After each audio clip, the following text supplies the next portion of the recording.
જય જગદીશ્વર મહાદેવ, જય ભોળાનાથ। આજે બધાને ખબર છે એમ મહા મહિનાની વદ તેરસ એટલે કે મહાશિવરાત્રિ, ભગવાન જગદીશ્વર મહાદેવ એટલે કે ભોળાનાથને ભજવાનો દિવસ, ભગવાનની ભક્તિ કરવાનો દિવસ, ભગવાનની પૂજા કરવાનો અને ભગવાન મહાદેવને પ્રસન્ન કરવાનો દિવસ।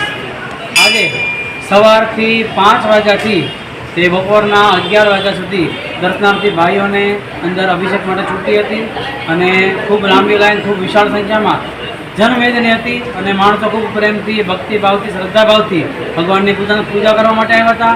બહેનો પણ ખૂબ પૂજા માટે આવેલા હતા અને બપોરે 12 વાગે આરતી થઈ।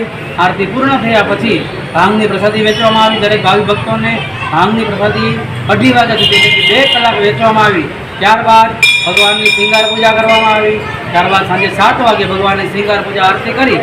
આરતી પૂર્ણ થયા પછી ફરી પાછી પ્રસાદી વેચી અને હવે રાત્રિના 9 થી રાત્રિના 12 વાગ્યા સુધી ધૂન ભજન કીર્તનનું આયોજન છે। અને બીજી બાજુ ભગવાન જગદીશ્વર મહાદેવનો રુદ્રાભિષેક ચાલુ રહેશે અને રાત્રે 12 વાગે ફરી પાછી મહાપૂજાની આરતી થશે અને આરતી પૂરી થયા પછી ફરી પાછી ભાંગની પ્રસાદી વેચવામાં આવશે। દરેક ભાવિક ભક્તોને જગદીશ્વર મહાદેવ વતી હું આરતીનો લાભ લેવા તેમજ ભાંગની પ્રસાદી લેવા માટે હાર્દિક આમંત્રણ પાઠવવા આપું છું। અને પ્લસ કે આજે દર વર્ષની જેમ કાંઈક નવું અમે આ બાજુ એક થીમ બનાવેલી છે, જે આદિયોગીની થીમ જે છે, જે આપણે સદગુરુ જે બનાવે છે એ પ્રમાણે આદિયોગીની થીમ છે, જે લોકો આને સેલ્ફી પોઈન્ટ પણ કહે છે।